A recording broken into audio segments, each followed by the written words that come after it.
Hey, how you doing?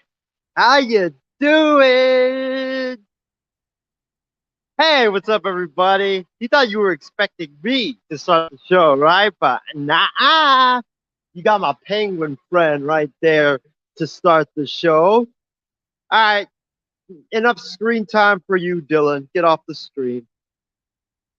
All right, what's up, everybody? This is Isaiah from the I Am Six Network. As well as Isaiah Unfiltered, back on here with another episode of Isaiah Unfiltered, the one and only sports talk show where you're going to get the full, the genuine, the most genuine, honest opinion known to mankind. Nothing on here that you're about to see is fabricated. Everything is real, everything is authentic, everything is genuine, and everything that comes out of my mouth is fully me, and I'm not holding anything back. That's what I'll tell you. So, folks, the long national embarrassment, the colossal.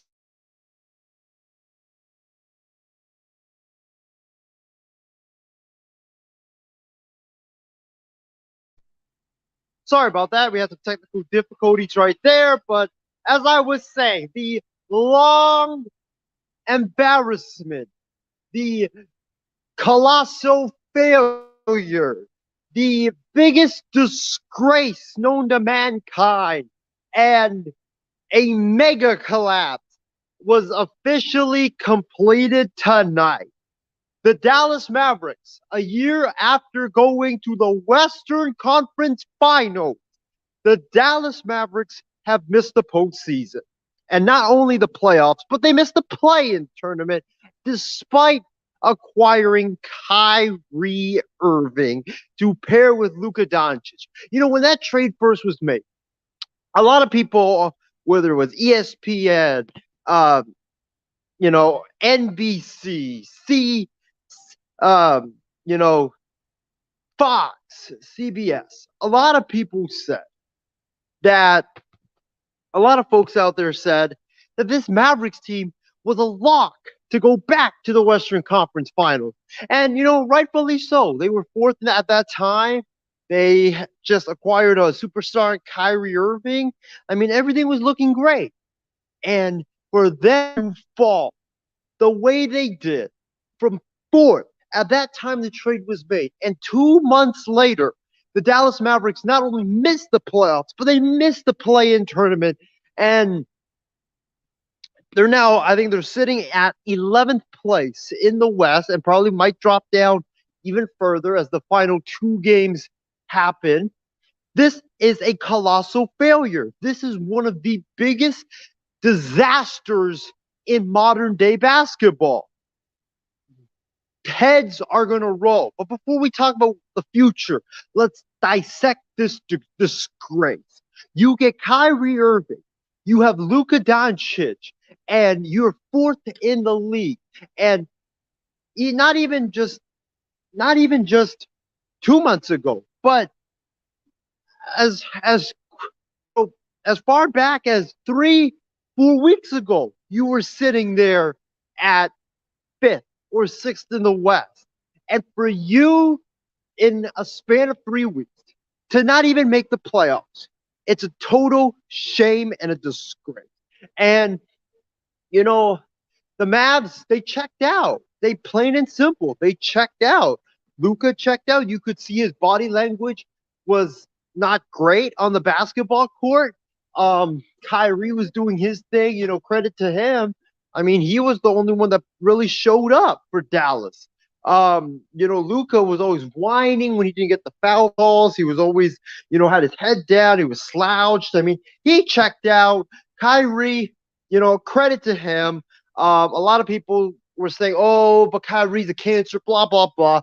Kyrie wasn't the problem in Dallas. Kyrie did all he can to try to wheel the Mavericks into the postseason. But when you look at the rest of this team, you look at what they lost in the Kyrie trade. They lost a bunch of defenders, Dorian Finney-Smith, Spencer Dinwiddie, guys that can shoot the ball from the outside, guys that could defend, and defend, and they lost it. And yeah, you get Kyrie, you get a spectacular superstar talent, but when what you're losing in those trades is you're losing defense and you're losing rebounding and you're losing what made your team great before the Kyrie Irving trade. And the other thing that I'll say that I really don't understand from the Dallas Mavericks was JaVale McGee. This guy's a fantastic lob threat. He's an excellent shot blocker. Why don't you play JaVale McGee? They kept him on the bench for majority of the time until the Mavericks were on the brink of getting eliminated. Then you decide to play him, but then it's too late. Like, why don't you play JaVale McGee? You needed a guy to come in there to defend the paint, and yet you sit JaVale McGee on the bench. It makes no damn sense whatsoever, man. Major changes are coming to the Dallas Mavericks this offseason. I'll tell you guys this. Kyrie Irving will not be a Dallas Maverick once the summer hits. He will be done. He will be out of Dallas, whether it's to the Lakers, whether it's somewhere else. But book it right now. Kyrie Irving is going to be out of Dallas. Kyrie's going to be done. He's not coming back to Dallas. He'll be out of Dallas. And also, you can book this right now. Luka Doncic will ask for a trade. Did you guys see what happened to Luka Doncic in the couple months leading up to this collapse? Luka, or during this collapse, I mean, Luka kept saying, I don't have fun playing basketball. I'm not myself. I don't have any joy on the court. I'm not smiling anymore. That is the sound of a disgruntled man. And when you look at what the rumors that have been chirping before all the Kyrie trade, before I'm not having fun playing basketball, blah, blah, blah, blah, blah. Luka Doncic, there was already talk that, he was going to eventually bolt. The Mavericks were scared that he was going to eventually bolt Dallas for either New York, LA, Boston, et cetera, et cetera. There was already talk. Now think about this. After a year after you get to the Western Conference Finals, you put up a valiant fight against the Golden State Warriors. And a year later, you get off to a great start. You're sitting in fourth place in the Western Conference. You make the trade for Kyrie Irving. Everybody's like, oh, you got Kyrie. Kyrie and Luka, spectacular offensive duo. And you go from fourth down to missing the play-in. It's going to amplify the talk of Luka being disgruntled in Dallas. It is going to force Luka, I guarantee you right now, that Luka Doncic, it's going to force him to demand a trade from the Dallas Mavericks. Will the Mavericks trade him? They should absolutely not trade him. But for Luka, this is what I'm going to tell you. Luka will demand a trade from Dallas this offseason because of the crap that went down in the last couple of months. And, for the Mavericks, if I'm Mark Cuban, I'm going to fire Jason Kidd. I like Jason Kidd. I think he's a great coach. I think he's a good coach. My apologies. But I think that what Jason Kidd is good for is a young rebuilding team. I don't think Jason Kidd is good for a contender. If Nick Nurse gets fired from Toronto, you better call Nick Nurse. Nick Nurse is a championship coach. He's got great offense. He's got a great offensive pedigree. He's a guy that would make a lot of sense for the Dallas Mavericks. And I also think, Frank Vogel will probably make a lot of sense. Good championship coach for a veteran team. But I also think that Nico Harrison should be gone.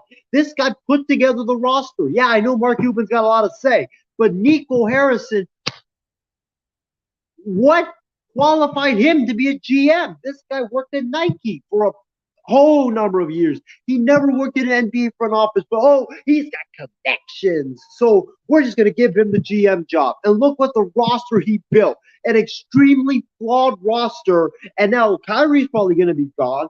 You lost Spencer Dinwiddie. Dorian Finney-Smith is gone. Jalen Brunson, you didn't re-sign him. You don't have shooting. You don't really have a lot of good defenders. You're going to be in salary cap hell.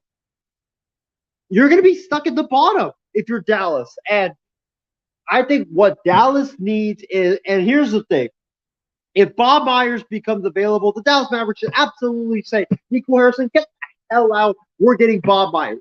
That's the executive you need. But if I'm Dallas, I'm firing Nico Harrison no matter what. Because of the fact that what qualified you to be a GM in the first place? You didn't have the credentials. You were just born on third base, and you just got the job because you have connections. Well, connections don't mean anything in the NBA. It doesn't mean anything in professional sports. Yeah, you might know LeBron James. You might know Kyrie Irving. You might know a lot of players, but does that mean you know how to put together a roster? Hell no. And that's what Nico Harrison showed. He does not know how to put together a roster. So the collapse is complete. It's officially official. The Dallas Mavericks are not going into the playoffs, much less the play-in tournament. And, a lot of things are going to change in Dallas. I guarantee you right now. This is just the tip of the iceberg. But there's going to be massive changes coming to Dallas this offseason. And a lot of heads are going to roll. Because for you to go from Western Conference Finals to a year later missing the play-in tournament, not the playoffs, but the play-in tournament, someone's got to take a blame for this. Someone's got to take the blame for this mess. But folks, comment in the comments section what you guys think about the Dallas Mavericks collapse. Comment what you guys think should happen in Dallas now that the massive Colossal failure is officially complete. But folks, it's been a great show. Thank you to everybody for tuning in and stopping by tonight. Stay safe, stay healthy, and I'll see you guys for another episode. Me and my friend Dylan will see you guys for another episode of Isaiah Unfiltered here on the Isaiah Unfiltered page. Coming right at you next week with a new episode. We'll see you guys next time. Have a great night, everybody.